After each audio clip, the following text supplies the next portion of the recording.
Assalamualaikum warahmatullahi wabarakatuh. Ketemu lagi bareng saya Kang Soleh Karya Tunas Purwokerto, dan tentunya di channel saya sendiri Soleh Karya Tunas Purwokerto. Alhamdulillah di kesempatan hari ini saya berbagi terkait pertanyaan-pertanyaan yang memang selama ini muncul di kolom komentar di YouTube saya tentunya. Tapi mohon maaf sebelumnya ini teman-teman, bukan bermaksud menggurui ya teman-teman. Di sini saya sekedar berbagi sesuai pengalaman dan kapasitas ilmu yang saya punya di kebun saya tentunya. Dan apapun pertanyaannya itu nanti saya mau dibantu oleh kameramen yang memang sudah merangkum teman-teman. Silahkan Mas kameramen, apa aja pertanyaan-pertanyaan yang selama ini muncul?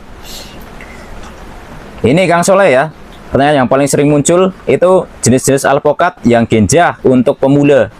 Oke, siap.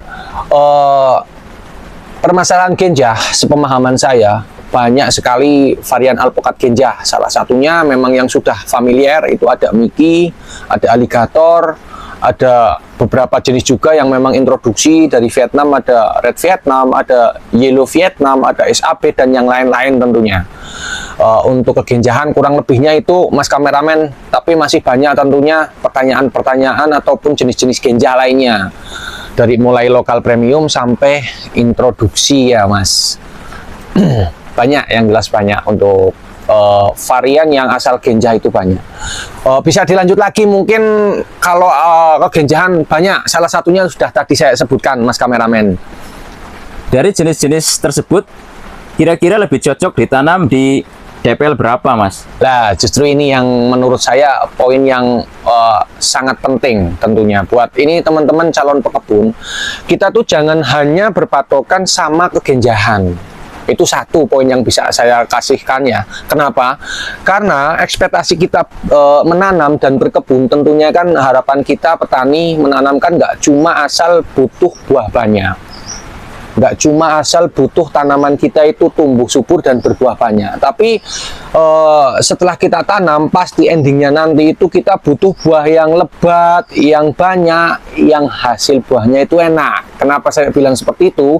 Karena perbandingan. Mohon maaf, ini kebetulan ada sedikit contoh nih Mas. Ini ada Yellow Vietnam, ada Red Vietnam. Dua varian yang ada di hadapan saya ini salah satu untuk produktivitas Red Vietnam oke. Untuk Yellow Vietnam juga oke. Tapi dari dua jenis ini itu punya rasa dan kualitas buah yang berbeda. Andai kata dalam satu pohon Red Vietnam itu berbuah 100 kilo dan Yellow Vietnam pun 100 kilo. Tapi misal Yellow Vietnam karena kualitas buahnya lebih unggul, secara otomatis kita bisa jual dengan harga yang lebih tinggi. Maksud saya seperti itu. Jadi mohon maaf, untuk alpokat memang kita tuntut kalau bisa pilih varian yang tepat dengan kualitas yang terbaik, kurang lebihnya seperti itu, biar endingnya nanti kita bisa jual dengan harga yang baik juga Mas kameramen, kurang lebihnya seperti itu. Terus apa yang terjadi Kang saat jenis alpokat ditanam di elevasi yang kurang tepat? Biasanya gini, saya berbicara masalah negara kita, Indonesia khususnya Mas. Kalau tingkat kesuburan, ketepatan di sini kan macam-macam ya Mas. Kita berbicara sedikit maaf untuk kesuburan. Tanah kita itu sangat subur Mas. Negara lain tahu tanah kita itu subur. Makanya di sini kita selaku petani muda, mohon maaf mungkin kayak saya bisa dibilang masuk nominasi petani muda. Makanya kita yang masih muda-muda itu harus selalu belajar dan belajar. Kayak saya pun jujur masih belajar ini Mas kameramen. Cuma buat yang lain, belajarnya di sini itu kita pahami varietas demi varietas, karena asal tanam setiap daerah ditanami alpokat di Indonesia itu dia mau tumbuh subur, tapi memang penting sekali di sini ketepatan jenis. Jadi segenjah apapun kalau varian yang kita tanam kurang tepat di daerah kita, di MDPL kita tanam, itu hasilnya kurang maksimal. Kurang maksimalnya di sini apa? Itu dari mulai segi produktivitas, kualitas, itu teman-teman yang memang jadi PR buat kita bersama. Jadi perhitungkan juga, jangan asal kita tanam dan hasil buahnya banyak. sesuai yang di awal tadi sempat saya kasih gambaran, ada yellow Vietnam, ada red Vietnam. Karena dua jenis yang berbeda, produktivitas sama, bisa ditanam di mana aja dengan kelebatan buah yang hampir sama, cuman kualitas buah yang berbeda. Kurang lebihnya seperti itu, Mas kameramen. Mungkin ada lagi? Dari pengalaman Kang Soleh, alpukat apa sih yang memiliki tonase terbaik? Kalau berbicara tonase, ini banyak sekali Mas kameramen. Dari mulai yang sudah familiar nih, ada Mickey Alligator, terus apalagi lah, mungkin banyak teman-teman yang di luar mungkin tahu lah, banyak sekali. Itu salah satunya tadi saya sebutkan tonase terbaik ataupun kejar tonase kalau bahasa saya ini ya. Itu ya salah satunya Mickey Alligator. Ada dari intro nih ya, maaf, bukan saya terlalu fanatik sama SAB, itu juga sudah teruji gini.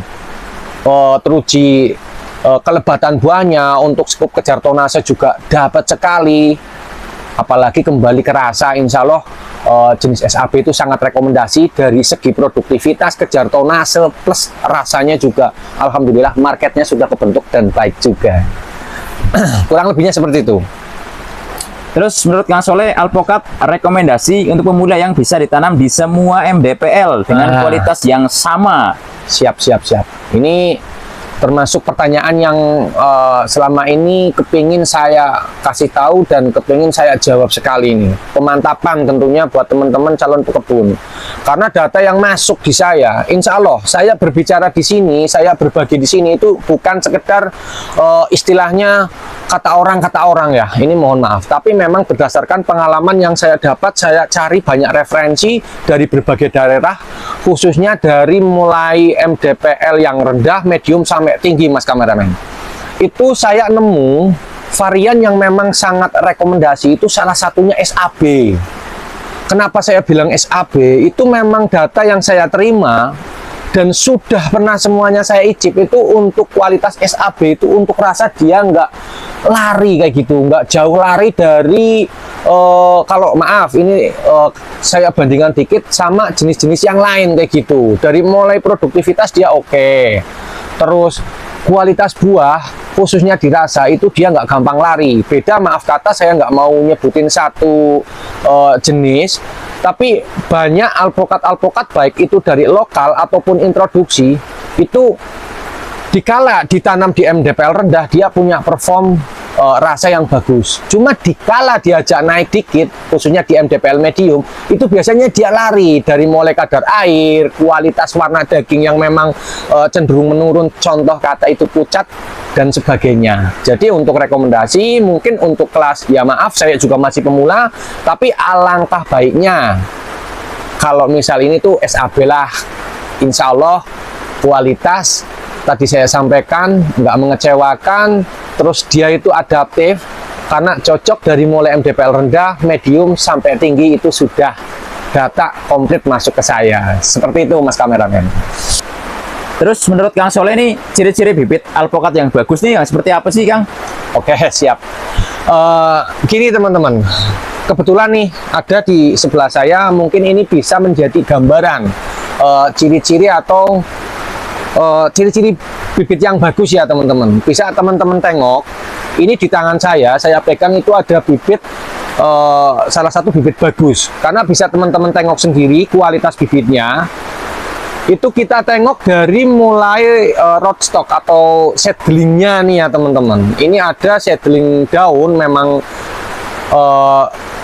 sistem bikin bibitnya kalau di saya bikin seedling daun sama seedling open itu prakteknya memang berbeda. Ketahanannya dia untuk seedling daun itu memang sedikit lebih unggul.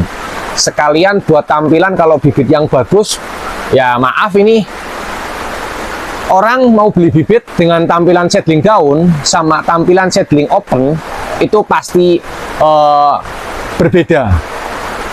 Jadi untuk pertanyaan bibit yang bagus, ya kurang lebihnya seperti ini teman-teman. Aku nggak bisa menjawab real detailnya, tapi teman-teman bisa nilai sendiri. Kebetulan di sini nggak ada sampel untuk bibit yang dari seedling open ya teman-teman. Tapi ini salah satu tampilan bibit alpukat dengan kualitas bagus, kurang lebihnya seperti ini. Nih. Ini pertanyaan pamungkas kayaknya Kang ya.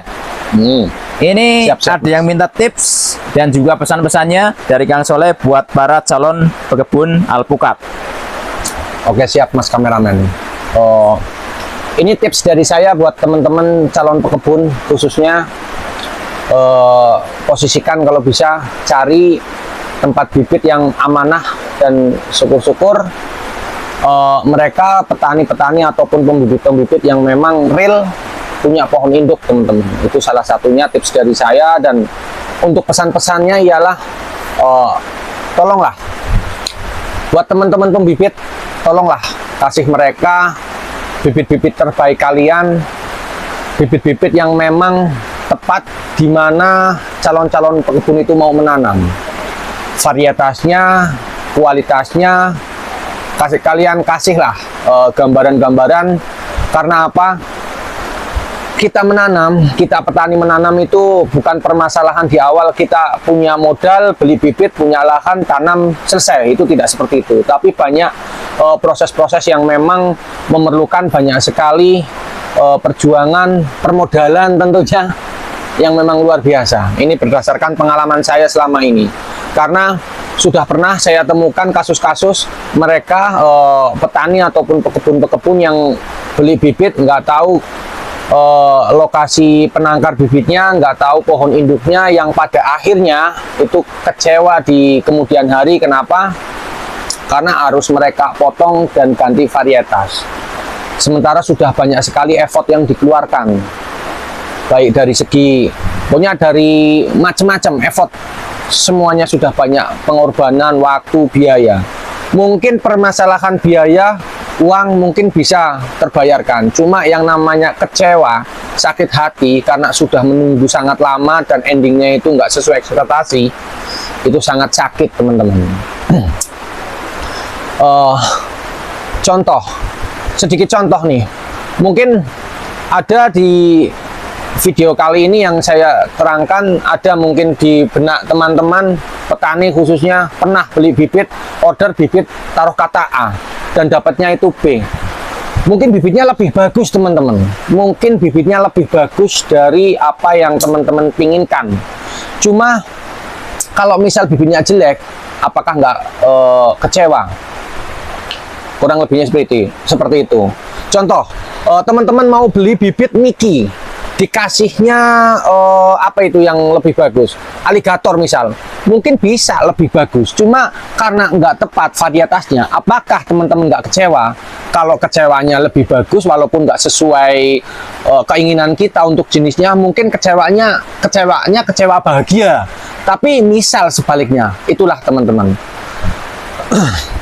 susah. Kasihanlah, jangan sampai kita petani pembibit memberi bibit yang asal-asalan seperti itu. Kalau bisa kasihlah mereka, calon-calon petani, calon-calon pekebun, bibit-bibit terbaik kalian. Seperti itu, teman-teman. Harapan saya mudah-mudahan kita sukses bersama, kita maju bersama, kita majukan pertanian perkebunan di negara kita lebih baik, lebih maju, lebih bagus ke depannya. Oke teman-teman, terima kasih sampai titik hari ini kalian mengikuti apa yang sudah saya sampaikan dari awal. Mudah-mudahan ada faedah baik, ada sesuatu yang bisa diambil dari apa yang sudah saya sampaikan. Mudah-mudahan banyak manfaat, ada manfaat buat kita bersama. Terima kasih teman-teman. Mohon maaf misal ada suatu kata yang mungkin kurang berkenan di hati teman-teman semua. Saya manusia biasa yang cuma mencoba berbagi lebih baik buat negeri kita tercinta ini. Terima kasih teman-teman. Billahi taufik wal hidayah. Assalamualaikum warahmatullahi wabarakatuh.